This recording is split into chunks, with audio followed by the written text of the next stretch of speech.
Welcome everyone to our webinar today. I am reporting live from Orlando, Florida, and happy to announce that we survived Hurricane Milton.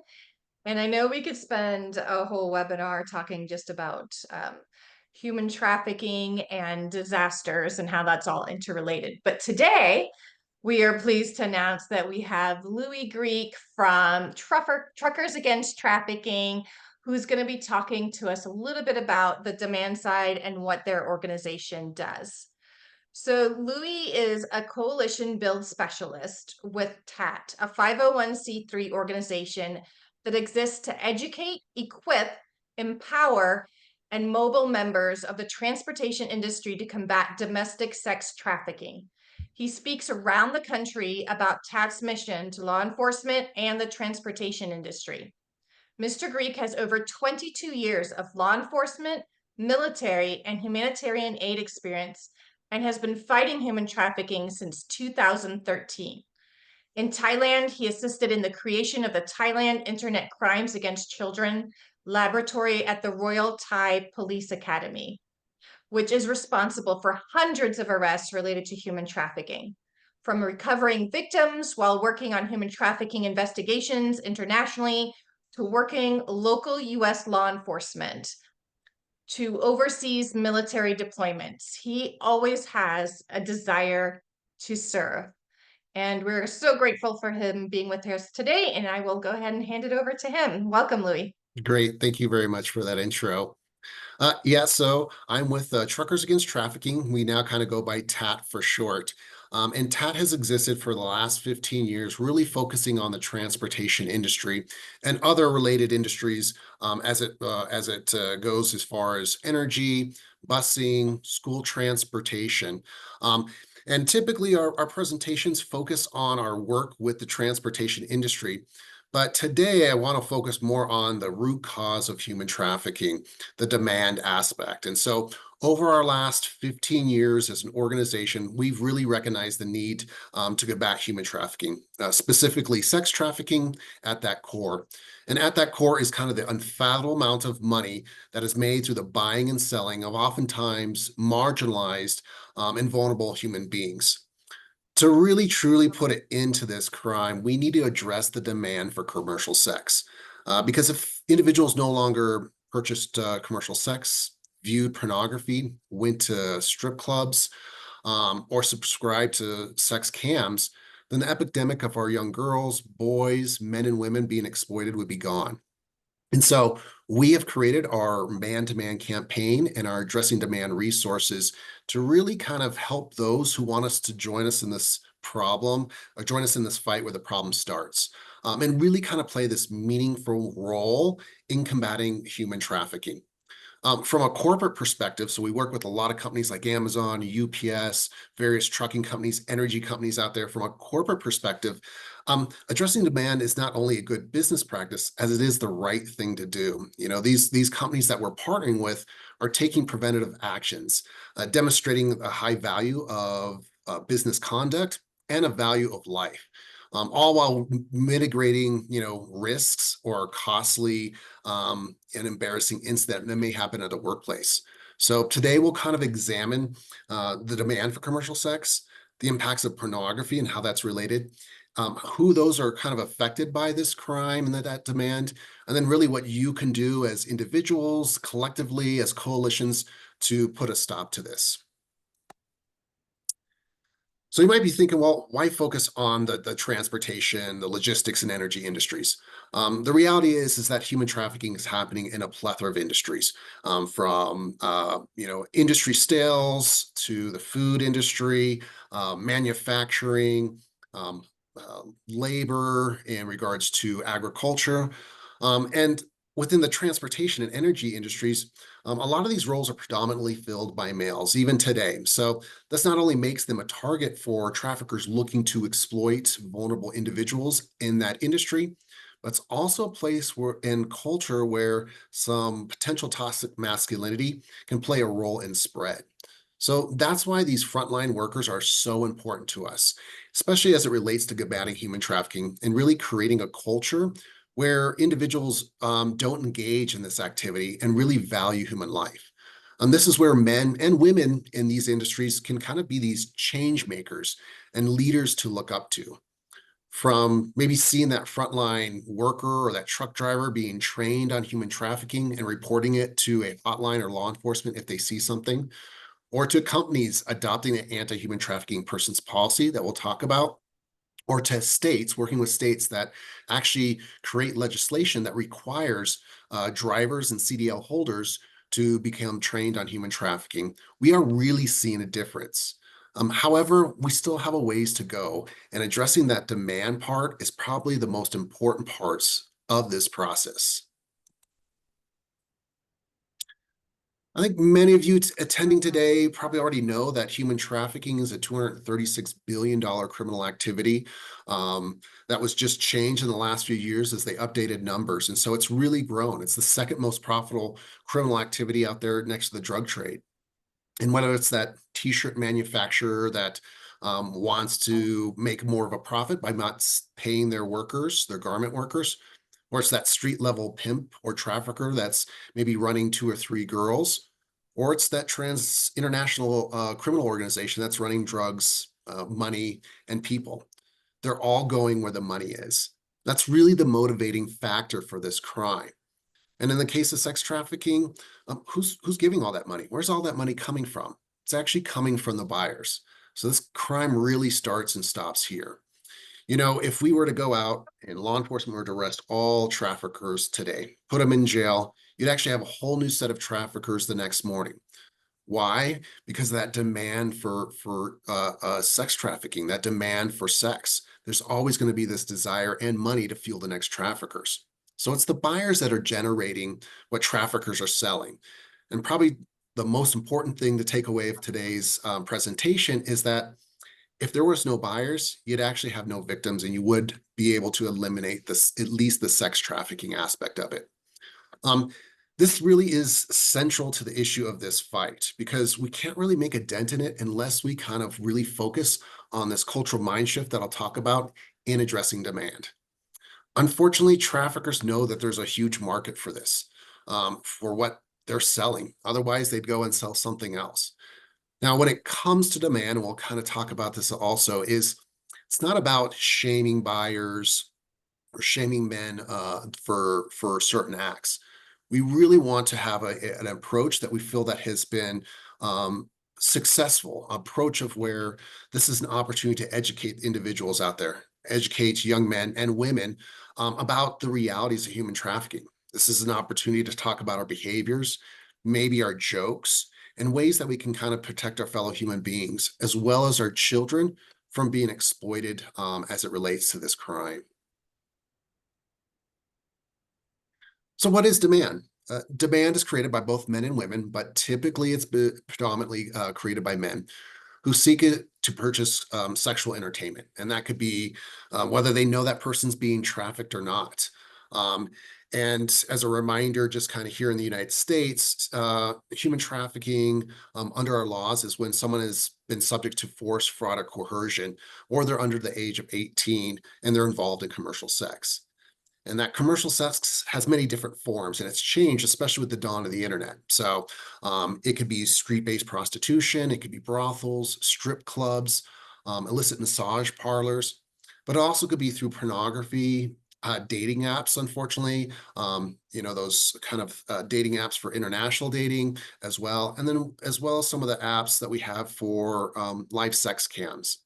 And so you have this group of people that kind of want something, that demand something, and that demand is met by these criminal entrepreneurs that either force, trick, or coerce vulnerable populations in order to fill that demand. And the demand for this commercial sex in all its forms, whether it be in-person, street-based, forced prostitution, or the internet, pornography in its modern-day global world, has really just exploded this problem to one of our probably biggest modern-day issues in regards to slavery. And it's happening all around us every single day. I think either society kind of turns a blind eye to it, maybe they attempt to justify it, or maybe they just find it acceptable as normalized behaviors. Um, but they really don't actually know what's going on. They don't know the players behind the scenes, behind the screens, behind that phone screen. They don't know the individuals that are being harmed and hurt by that. And they don't realize the harm that they're causing to themselves and probably their loved ones and relationships. So why care? I mean, I think we're all, those that are attending today, really have a passion to combat human trafficking, but why care about the demand side? Well, because we really have this opportunity to kind of start this cultural mind shift in behavior from things that were traditionally accepted, traditional beliefs or ideas, to making people realize that this actually does have harm. This exploitation has ripples of effects throughout family networks, relationships, in communities. Um, when your demand represents kind of this way of thinking, it's no different than putting a price tag on someone and buying something at a grocery store. We care because when we can inform men, buyers, community members that this typical behavior that has been around for a long time is actually causing harms to our daughters, our sisters, brothers, and mothers. And if we can change kind of this mentality, this belief by informing, by having this conversation today, by attending webinars, by spreading this message, then I really think that we can make that dent that I was talking about, and we can really affect change as it relates to combating human trafficking. Who are some of the people that are actually affected by this crime? Um, a lot of times it comes from vulnerabilities. And I think a lot of people within our community and all of us have some type of vulnerability. Some of the main things are individuals that are undocumented, that are susceptible to being trafficked, whether for labor or sex trafficking. Maybe they have fears because their trafficker told them that if they went to law enforcement or told somebody that they would be deported or sent somewhere else. Racial discrimination has played a huge part in human exploitation for tens of thousands of years. And so that continues to be a big, huge factor as it relates to those that are being exploited. Poverty is a big aspect. We'll talk about, maybe these are young individuals or even older individuals that are struggling financially and may think that getting on a platform where they can engage with somebody over the internet or over the computer, over the phone, in a sexual manner to make money can help them pay for their bills, can help them put food on their table without realizing that the reality is that that's where traffickers are looking for vulnerabilities. That's where they're looking for individuals to manipulate, to coerce into actually performing those acts, but actually taking that money from them. And so we see that a lot from individuals that are struggling financially and looking for by choice to engage in that. Um, we also see kids that, are coming from single parent households that don't always have, and it's not always a single parent household, but sometimes those parents are working hard or away or disengaged from that child and not there to have some of the tough conversations in regards to maybe internet safety or appropriate behaviors when it comes to engaging relationships. Um, with our work, we work a lot with school transportation, so school bus drivers, aides, and monitors. But we know that from our work with them, a lot of kids that have mental, physical, and emotional disabilities are oftentimes more susceptible to traffickers' tactics and get trafficked at a higher rate than others. Substance abuse and dependence drugs really play a large part in this. And this could be maybe someone that has experimented with drugs and now maybe have a substance abuse problem or issue. And in order to continue that, they have caught up into a situation with a trafficker or a drug dealer that they're exploiting them. Or oftentimes what we see is that traffickers use drugs, different types of drugs, to keep their victims under control and compliant. We also know, and you may have heard, but youth that are in the foster care system or the judicial system are very have a high probability of being trafficked. Again, not having that strong parental structure there, that understanding, that feeling of need and love. Sometimes they go and seek that out online at different platforms. Could be social media, it could be the Facebook, TikTok, places like that. And that again is where they're kind of talking about their feelings. They're talking about their frustrations or they are expressing their need for love, and where traffickers take advantage of that. And then with homelessness, runaways, again, they may be running away from a home situation where there's already abuse occurring. And so if they're out on the streets, hungry, looking for shelter, looking for some place to stay, that's where again, these traffickers, these pimps are looking to take advantage of that vulnerability. And then those within the community that are identify as LGBTQ or AI, again, sometimes just feeling that network of acceptance or of identity. Again, they can maybe express that. They may have a hard time fitting in with certain groups. And where traffickers see that, they just kind of swoop in there, play to that mental game, and kind of get them caught up and spun up into the human trafficking. It's also really important to note that the online recruitment, solicitation, and exploitation have been and will continue to grow. The increased use of this technology and this crime is just kind of another reason why it's so important to train community members, our corporate partners, and other individuals on identifying red flags of human trafficking that is happening behind the scenes, whether that be at school, at a workplace, or at home. We also have to recognize that the internet and these places or apps are many places where these traffickers, as I mentioned, are looking for these vulnerabilities. Additionally, when people wanted to, in the past, go out and engage in commercial sex acts, they had to go somewhere. It was an in-person interaction, whether it be going to a massage parlor or a brothel or a strip club. But now with these apps, it's totally different. You have people engaging in cyber sex that is where people are purchasing or interacting on dating sites, OnlyFans, Live Jasmines, and not really realizing, as I mentioned, that traffickers are on these sites. They're looking for individuals that are being a part of that. Um, and again, all those parts of the force, fraud, and coercion are happening just as much as they are in person as they are online. Another area that is kind of really tied to all this is pornography, where young men and women are exposed to sex in unhealthy ways of sexuality. And I think in particular in the United States, we have a real strong view on our freedom of speech and expression, but not really realizing that a lot of those that are involved in pornography aren't there by choice.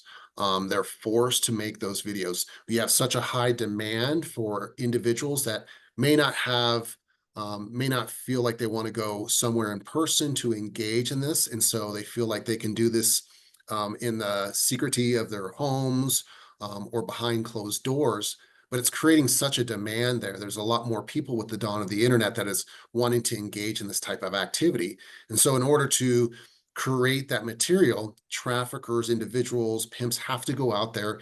They have to go through the manipulation process, the coercion, the tricking of these individuals to get them engaged to create this content. Um, the other area where porn industry has been widespread and kind of fueling demand is opening up a whole new unhealthy behaviors that can kind of really continue to grow, whether it be young boys or young girls. It is kind of normalizing this behavior that this is a way that people engage in sexual intimacy.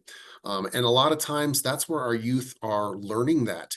It may not get that from our parents, especially when I talked about some of those vulnerabilities where our young youth don't have strong parental structure, someone guiding them on what's appropriate, what's inappropriate in regards to relationships. These are just some surprising statistics here. Out of a sample of 260 survivors of domestic sex trafficking, 42% reported that they were engaged in online prostitution. So that's almost half. And those that are the average age for that are forced into kind of the pornography, excuse me, was 12 and a half years old. So that's almost a little younger than the average age for those that are getting in kind of like the human trafficking. So that pornography part plays a huge aspect of it. Also on top of that, it's also been known to be kind of an accelerator for one's intent to buy because it kind of contributes to normalized beliefs around, like I said, that intimacy. So if someone who maybe not have engaged in in-person interactions may not have gone out to a strip club or a massage parlor by watching pornography, it kind of normalizes behavior that's how they're supposed to act, and it kind of is accelerator for kind of encouraging them to go out and buy. So where we may have had a large population in the past who maybe have thought about or wanted to engage in this type of activity in person, but didn't. But now with the internet, with pornography out there, especially online, it's really kind of grown to the point where it's encouraging others to want to go out in person and engage in that activity. So, unfortunately, that has actually increased the problem of human trafficking. And that demand, like I said, is behind that.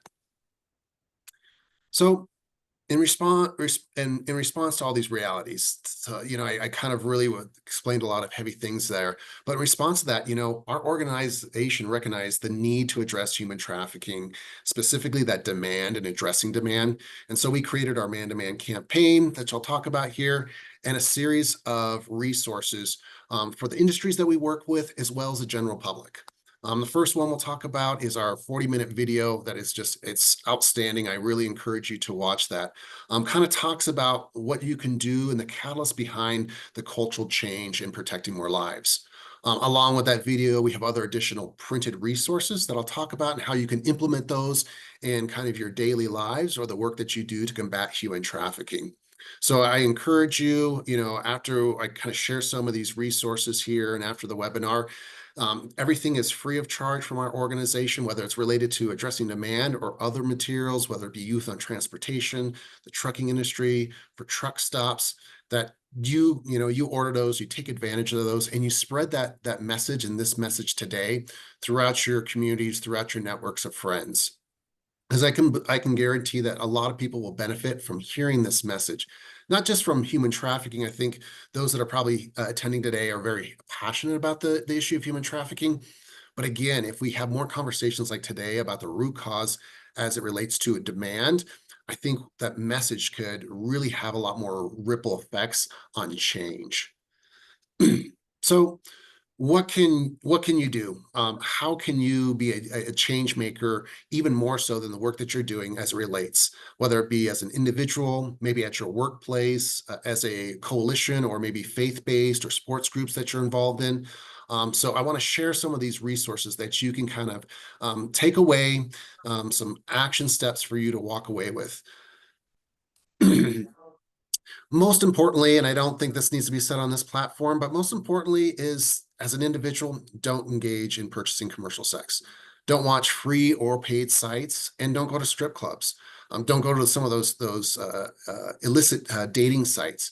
And really encourage others that you communicate, that are in your networks, not to do the same. Really surround yourself with a circle of friends or people that reinforce authentic masculinity. So there's toxic masculinity, but there's not authentic masculinity, where individuals could be protectors, could be making the right choices, could stand up and say, hey, that joke's inappropriate, or that joke may have been accepted in the past, but that actually creates a culture where we feel like it's okay to make those jokes about, especially sexual jokes or degrading women or something like that. And so really encourage that authentic masculinity and healthy messages around manhood and around sex. Um, as a group, maybe, if you have a business or you're working somewhere and you're 9 to 5, have this conversation with people at your coworkers. If you're hanging out in the break room, I think a lot of the individuals that we talk to come from a trucking corporate standpoint. And so, those conversations around the locker room or in the maintenance bay or even in the break room of some of the corporate buildings, really trying to have a different kind of conversation, changing our normalized jokes that we used to say in the locker room and calling people out on that. Not in a shaming way, but again, just kind of in an informing way. Um, there's a number of different resources that talk about how you can combat human trafficking in a business or related environment. I'll share one of those here in a moment. But that's really what you can do as it relates to kind of your everyday business, is kind of spreading this message there. And then, as I mentioned, if you're involved in a faith-based group, a youth group, men's group, or even like maybe a sports group or community group, this is a great way to get them involved as well. if you meet on a regular basis and you have, certain topics of conversation or lessons, or you're reading a book, then I would encourage you to play our man-to-man campaign video.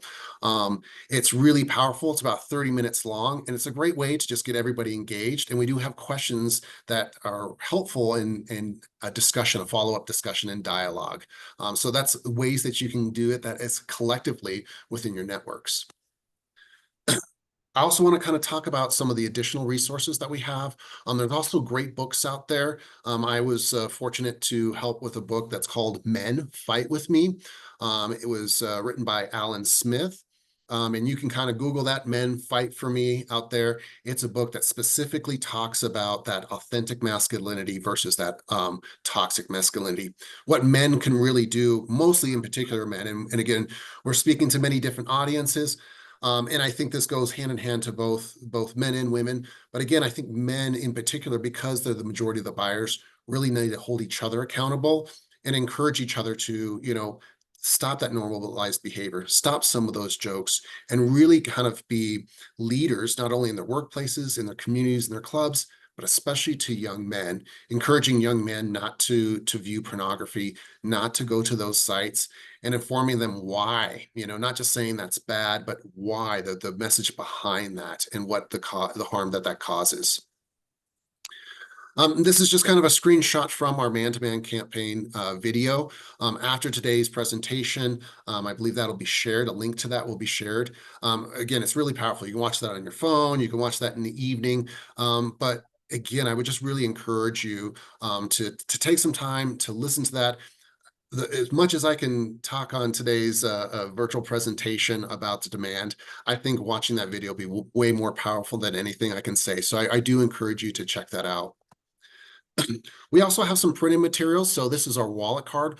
Our wallet cards are kind of a small piece of paper that goes in the pockets, purses, and hands of community members and our corporate partners, our truck stop, our trucking, our busing members out there.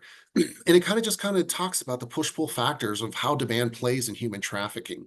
It has that QR code that links them to other areas where they can learn more, that video, and just what they can do individually, collectively, and as groups on combating human trafficking.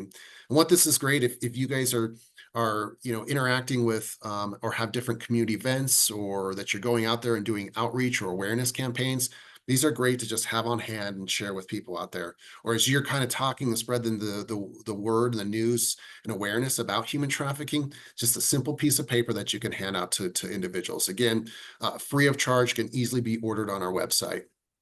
Also is that a brochure goes in a little more depth, but these have been great to have up in where there's kind of public facing information. So we see these sometimes at bus terminals or bus stops. That's where we like to put them. Sometimes our truck stop partners like Love's or Sap Brothers or TA, they could have these in break rooms, or they can have these at the counters where maybe truckers are coming in and showering. Again, the demand aspect and then talking about that normalized behavior is really important. Here's an anti-human trafficking person's policy. This doesn't necessarily have to be for the transportation industry. This could be for any business that's out there, but this is great for kind of when someone joins a company or hires on, that they go through that handbook, that employee handbook, but they actually sign this policy saying that they won't engage in commercial sex acts on company time with company assets. And what that does is really, again, creates that culture there that this type of behavior is not accepted there, really valuing human life, protecting that company as well. But it lets that employee know a couple different things: that one, they shouldn't be engaging in that activity. Um, and we can easily just kind of move the words in there to really fit that your organization, your company. But if you think about it, especially in the transportation industry, for a long time, and I think TAT's done a really good job at really working from the high ups to low frontline workers, and really changing that mentality in the transportation and trucking industry. Um, and it happens in many industries, but I think specifically in the trucking industry and the energy industry, street-based prostitution, forced prostitution has occurred and still does occur at truck stops, or it happens in like oil and gas fields and kind of man camps. And so having these types of policies that let drivers know that, hey, you can't use the cab of your truck, which traditionally they have used, to engage in commercial sex, or you're going to lose your job. Some states have had larger fines where they lose their CDL license. Same thing with the energy industry. Oftentimes in this male-dominated industry, individuals are maybe away from their relationships. Maybe they don't have a relationship, but they're in remote parts of our country and maybe feel lonely. And so that's where typically in that toxic masculinity, they're encouraging others to look at pornography or engage in commercial sex. And that's where we've seen exploitation happen at locations like a truck stop or in rural parts of our country where oil and gas exploration is. And we've seen a lot of indigenous or Native American girls that are being exploited in those areas. And so having these types of policies is just a small way that companies can just do another piece of fighting this fighting human trafficking really starts at that demand aspect. I mentioned a couple other things that are out there. Nikki Clifton, who's part of the UPS Foundation, has a TED Talk, so you can search that just on YouTube or on Google. Nikki Clifton, TED Talk, just a short 15-minute, 12-minute video on just way businesses and corporations can fight human trafficking. It's an excellent piece. Again, if you're part of a business corporation or know of others that would be interested, I would just kind of send them that link or send them that video. I also want to mention buyer diversion programs. So there's a number of different programs, and this has really gained traction over the past few years, where court systems, when someone's been arrested and convicted of purchasing commercial sex, of buying out there, they typically have to go through some type of program. It could be an 8-hour program, it could be a 30-hour kind of program where they hear different types of information, receive different types of resources. Where we've seen success in the video that I mentioned, as well as those wallet cards and brochures, is actually incorporating into those programs. Because a lot of times buyers, they get arrested on a sting. They think that person or that prostitute that they engaged in, they thought that they were there willing because they may have said that, but they don't really realize that the majority of them, high probability of them, statistically, are there not by choice. They don't know that person's being controlled by a trafficker or a pimp. And so a lot of times they'll get arrested, they'll get the slap on the hand, they'll get all kinds of fines, maybe jail time, have to go through this program. But what's helpful about our materials, as I mentioned, having this conversation that we're having today, it's helpful for those buyers to see that there is an individual behind that screen or that person that they engaged at on the street corner or at a truck stop. That's somebody's daughter or mother or son that is not there by choice or has experienced very horrible marginalized vulnerabilities that is in that situation, and how their actions are actually harming that. How those actions are not only harming those individuals, but could be harming them if they're married, if they have family, if they have kids, their job. And so watching that video, having that video incorporated into court system mandated buyer diversion programs has been an excellent way. So if you guys have connections that with court systems, probation, law enforcement agencies, excuse me, please connect us. We would love to see if they would be interested in implementing some of those resources into their buyer diversion programs. And we've seen great success. We just heard from San Diego has a pretty big, robust program there. And we just heard back and feedback from those that run that program about where the men were like, hey, I knew this was wrong, like by law, but I didn't really understand why it was wrong. I didn't understand what was going on behind it.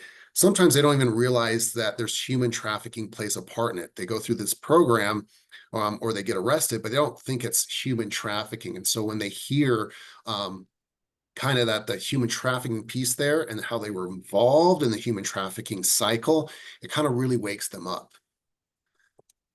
And then I wanted to mention a couple other resources that we have with our organization. As it relates to transportation, there's a lot of youth on transportation, whether taking the city bus or school bus to and from school. We like to train our bus drivers out there. Not only the bus drivers, but we also like to inform our youth. And so we have 2 different programs on there, our Youth on Transportation. That is various stickers, websites, links that youth can go to learn about human trafficking from the perspective of youth and being youth sensitive, as well as the dangers of kind of internet pornography, the harm that may cause to them, and really kind of gearing them and guiding them towards healthy relationships, healthy views on intimacy. We also have a link there for parents. As I mentioned, I think sometimes it's hard for parents to even have the talk about sex and sexuality with youth, and so this is kind of a guide to help them talked about that and what's healthy because I was kind of talking to Christine a little before about this about my work in Thailand, um, and we see it here in the United States too.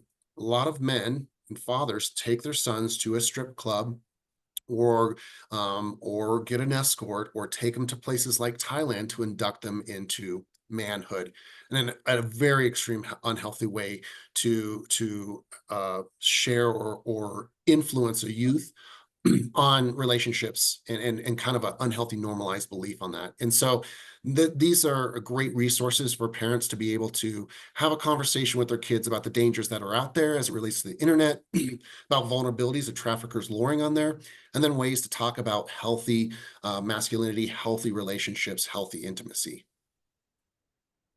That kind of wraps up my presentation there. I'd love to kind of open it up to any questions that are out there that you may have. I know Christine had maybe had a few questions in there as well too. And then my information will be sent out afterwards. And again, links to where you can order those materials as well as to watch that man-to-man campaign video. Thank you so much, Louie. What a tremendous presentation, and what great resources that you guys have that we can share with our community. As Louie mentioned, we will be sharing these resources in our follow-up email with a link to this recording. So if you'd like to share this presentation with others, we will have that available, as well as those resources, and along with the survey. If you could complete that, we would really appreciate it. If you have any questions, please feel free to open it up into the Q&A. We're not doing any live questions. And I did put some of those resources already in the chat box. But I'm going to go ahead and we've already got some questions in the queue. One of the things I just want to follow up on, a couple of things that you mentioned real quick was having those conversations with the fathers and sons. I mean, you made so many great points. I was even talking to a friend about this, and she was saying how her son was graduating from high school and he was turning 18. So it's like a rite of passage. Let's take him to a strip club, right? And they went to Catholic school. So this is happening. It's that mindset of, yeah, this is normalized. This is, what we do as men, boys will be boys type thing.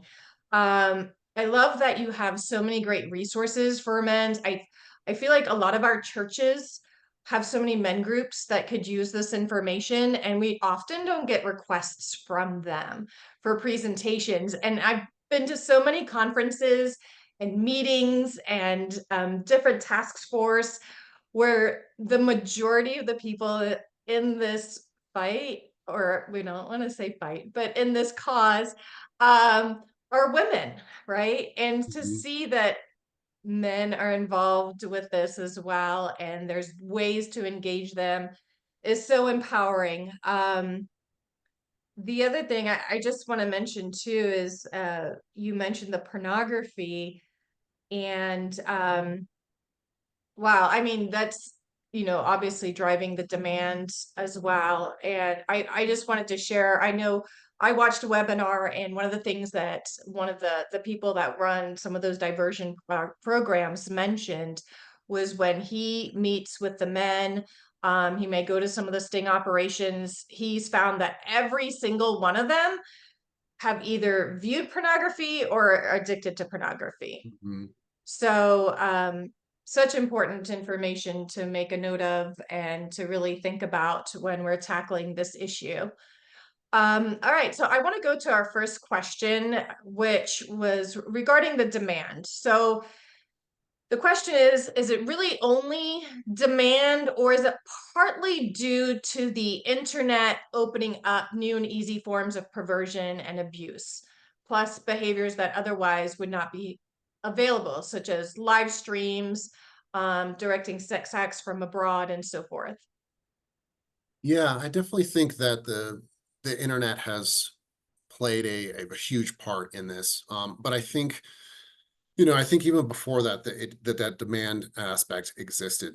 I'll share just kind of personally my background in law enforcement in the military. Now, I didn't engage in these activities, but it wasn't uncommon when someone got a promotion or you went to shore for leave that where would you go? You would go to the strip club and all the guys would go there and they'd probably typically encourage each other to do that. That still happens today. And even in law enforcement, not as much anymore as we're learning kind of the realities of kind of who those individuals are that are on the other end. But I think unfortunately with the internet, it has just kind of opened up kind of Pandora's box. It's really created a larger problem there and allowed individuals again to maybe they may have not have thought about these types of things. As I mentioned, it kind of become a catalyst for them to maybe engage more so, not only just online, but in person. And so unfortunately, out there, I think there's been attempts to shut down particular sites and websites, but the problem I feel that we have, and it's different everywhere around the world. Some places, some countries kind of ban certain things like that. But here in the United States, we're real strong on our ability to have freedom of speech and freedom of expression. Now, unfortunately, when people go to view pornography, they can't tell whether that person on the other side of the screen is there by choice or whether they're being forced or whether they're on drugs. And statistics show that more than likely they are not there by choice. But they are on drugs. They're being coerced first to do that. And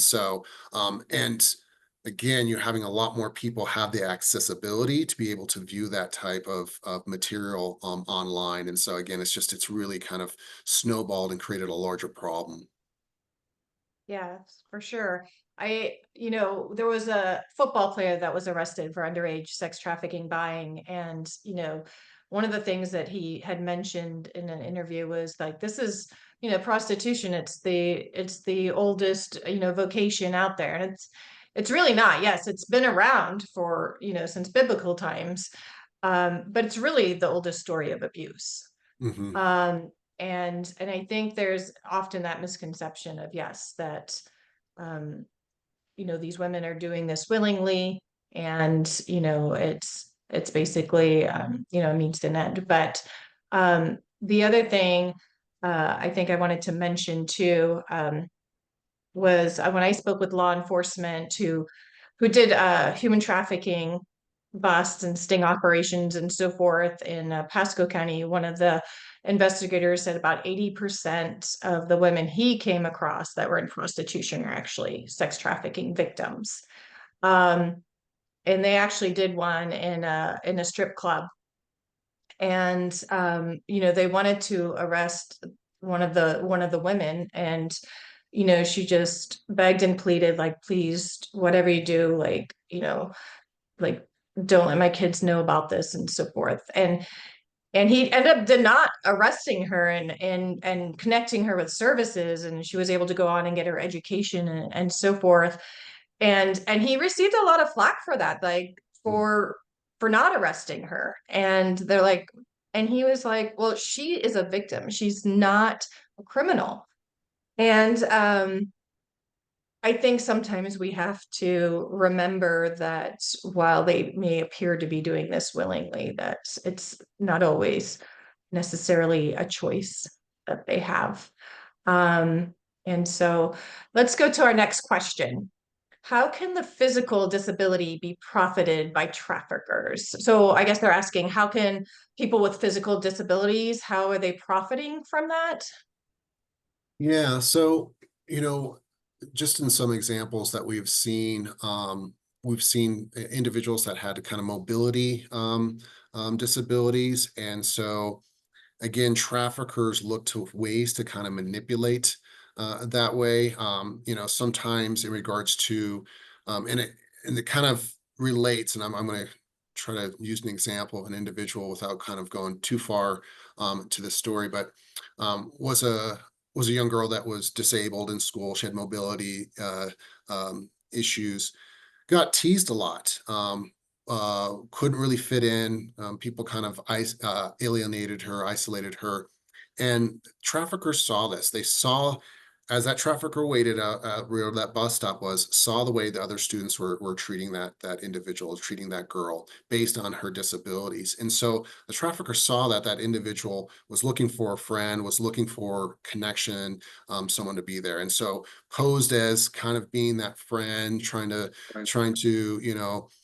spend time with them, tell them that they care about them, and then kind of flipping and then actually exploiting that individual. Now, it wasn't necessarily because of her disabilities, but because of the way she felt individually, and the way she was treated by others because she had that physical disability, that trafficker saw that. He noted that. I believe, yeah, and if I remember right, even when she would kind of talk online, she talked about how she didn't have any friends, how people teased her. And again, that trafficker saw that as an opportunity to even manipulate and take advantage of her even more, based on that. And so, that's kind of one of the examples, that I can think of that I know of where traffickers look for just those vulnerabilities in someone that's wanting connection, that's wanting to feel love, that's wanting to feel accepted. And then sadly, and as we've seen in all ages, in all different societies, but when someone's just a little different than somebody else, sometimes they get teased, they get made fun of, they don't feel as accepted within, certain groups. Yeah, and I think we see that with mental disabilities as well, right? They often can Mhm. be more trusting. Right. They don't always recognize what's healthy, what's unhealthy. And I mean, we see that across the board, but definitely people, we see that with mental disabilities as well, are a huge target also. Mhm. Okay, so let's go to our next question. What can we do as far as the Alliance or any of the other organizations and congregations and members on here? What can we do to put pressure on the payment companies that process and benefit through the fees and easy accessibility? For example, payments that facilitate the abuse of trafficking. Like they're basically making money off the abuse of trafficking and I know there was at one point a lot of pressure on Visa, and I know at one point Mastercard pulled out of allowing their um, credit card to be used on places like Pornhub and so forth. Can you speak to that at all? And then as a follow up to that, I know a lot of the trafficking is using like Bitcoins and cryptocurrency and so forth. So I don't know if you can speak to a little bit about that as well. Yeah, so I wouldn't say I don't know how well I can speak to it. It's not an area I'm extremely familiar with. However, where I've seen success in the past, where our organization has been a part of that, is when there's opportunities for legislation. So if your legislators, depending on where you're at, are trying to, create bills or to encourage, if sometimes there's groups that encourage like MasterCard to not engage in this, to not participate or have their pay site be on these pay sites. And so, again, without having a whole lot of experience and knowledge on that, I would really, just from what I've seen, as an organization, with our organization, is if there's opportunity where you see bills or where there's opportunities to work with your legislators on really doing that, because they can kind of put the high above kind of pressure on some of these financial institutions. And I think a lot of these financial institutions, I would assume MasterCard, Visa, just like we work with Amazon, UPS, they have certain foundations there, that usually, those foundations, usually do stuff in regards to, um, um, different kind of social, maybe not social services, but, social issues. And so kind of really play into their ear to encourage them that, hey, just like we were trying to instill like that anti-trafficking policy, working with some of these financial institutions through their foundations.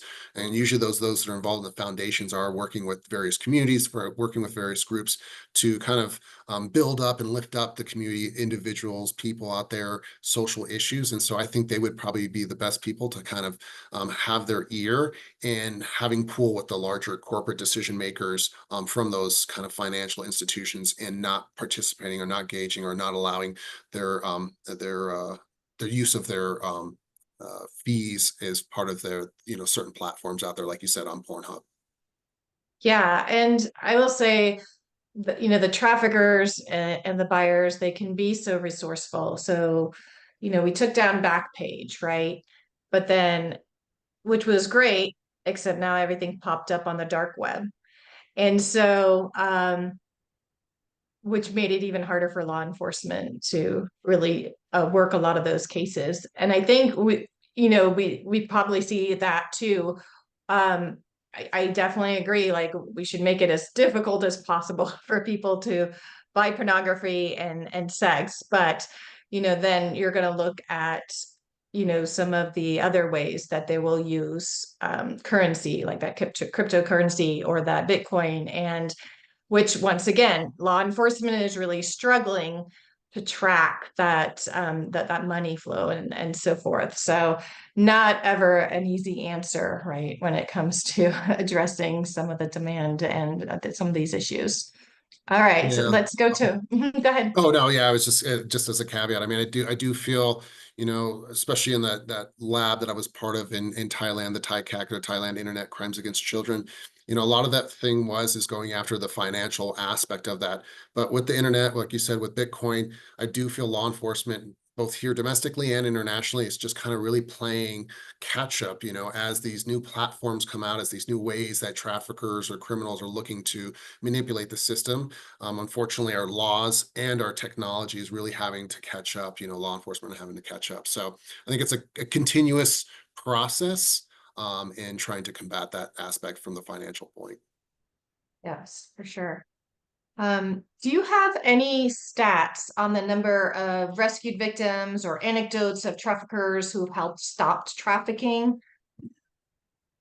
Yeah, so I don't have stats, and I think we try to track, and we work with both the National Human Trafficking Hotline, excuse me, and a number of different state hotlines to try to get a feel for how many those within the transportation industry are reporting this crime. I can tell you it's actually a lot. And if you go to our website at truckersagainsttrafficking.org, excuse me, you'll see that we actually have a number of different cases, and we have every year what we call our Harriet Tubman Award. So we recognize a truck driver, a bus driver, a truck stop employee who's made a call to law enforcement, the hotline, on behalf of either a victim or whoever, and that has resulted in the recovery of somebody. And so we actually even have a video, excuse me, out there of Nikki, who's one of the survivors that we've worked with, that's been on our team, where she was at a truck stop at a TA,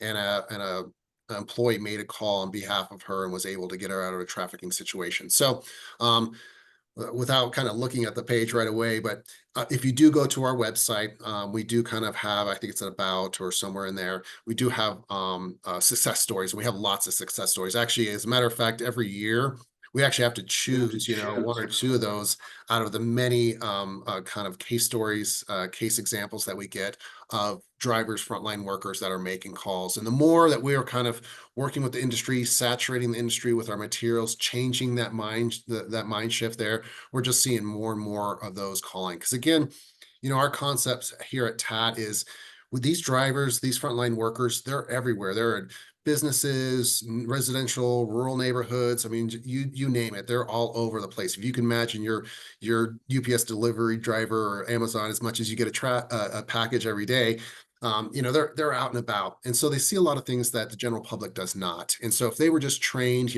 going through our 30-minute training on how to identify some of those red flag indicators of human trafficking, they're just really kind of what we say are eyes and ears out there on the road. And so they've just been immensely helpful in identifying these types of things and reporting them to law enforcement.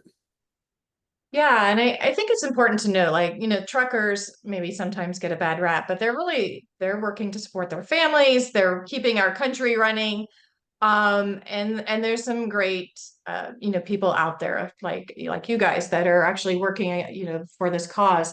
We actually did a movie discussion. It's on our YouTube channel, and I can share the link in the chat. But it's called The Turnout, and it's about the trucking industry, and it's based on a true story. And it was about this truck driver, and I think at one point he was actually one of the buyers, and then he starts to realize that, hey, these girls aren't necessarily doing this because they want to, and he ends up trying to help one of the girls.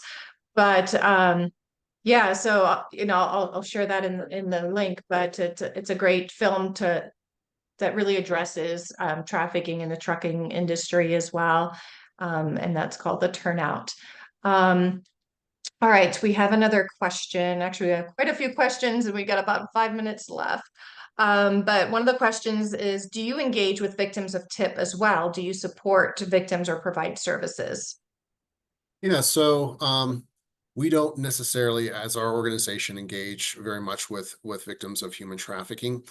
We don't provide services. However, we do oftentimes get referrals. What we've tried to also do as an organization is work with like CDL schools, other organizations out there. So if we get information from maybe one of the hotlines that we work with, we can always refer them to different service providers. Or like I said, we'll partner with a program or a CDL school that say, hey, if you have a survivor who wants to get their commercial driver's license and become a long haul driver, we've done that as well too.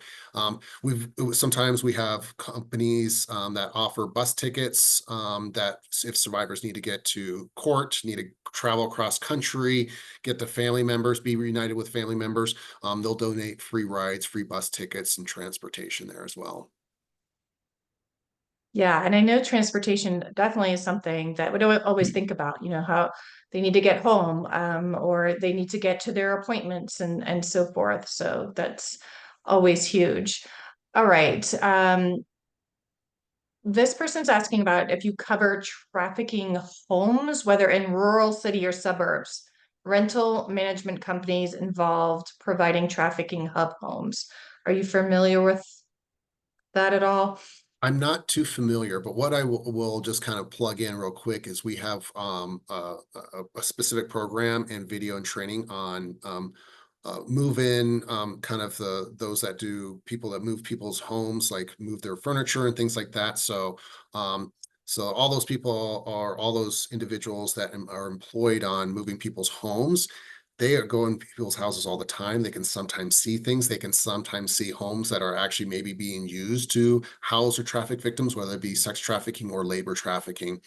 So I'm not necessarily familiar with that just because we try to stay on the transportation piece, but we do have a home delivery, move, um, move in and home delivery kind of program and training video for those that kind of work in that space. And again, seen success because they're going into people's homes, they're moving their goods, they're interacting with some of the family members, and they can see things like, oh, this doesn't look right. There's multiple beds in this home or in the basement, or the way the locks are on the doors, and then they can see some of these red flag indicators and let authorities know.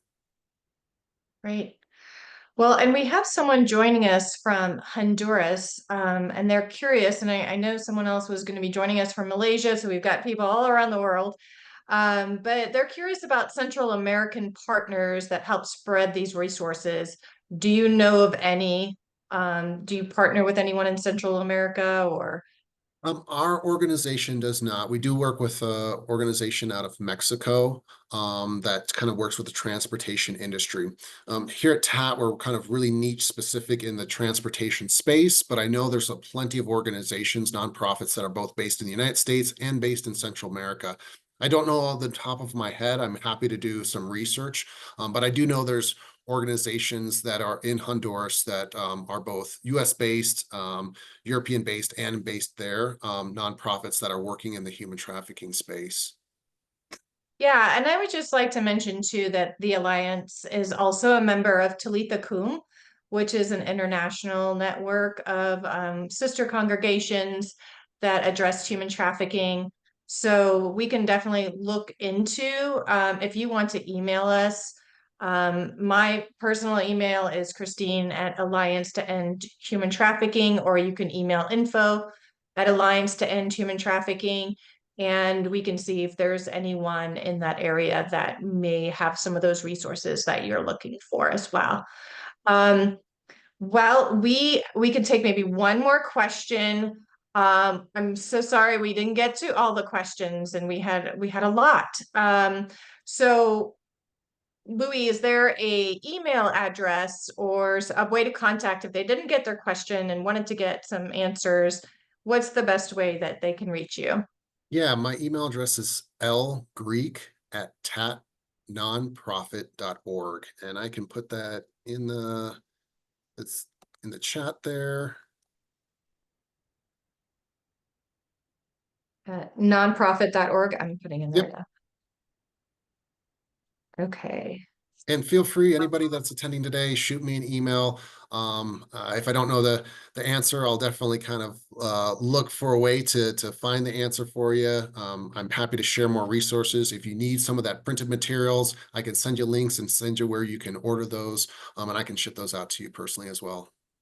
Great. And yes, and we love that your resources are free. And I think you have some great resources out there. I love the idea too of having that company policy for different organizations and companies. I kind of equate it to as if you have a discrimination policy or if you have a sexual harassment policy, why not add that on there as Mhm. well? All right. Well, thank you everyone for attending today. I'm sorry we're out of time. This has been a great discussion, a lot of great information. We'll definitely be sharing those resources with you. So please take a look out in your email over the next few days, as well as we'll be sharing this recording. Thank you so much, Louie. We really appreciate your time and we appreciate all the work that Truckers Against Trafficking is doing. Thank you for having me. Thank you.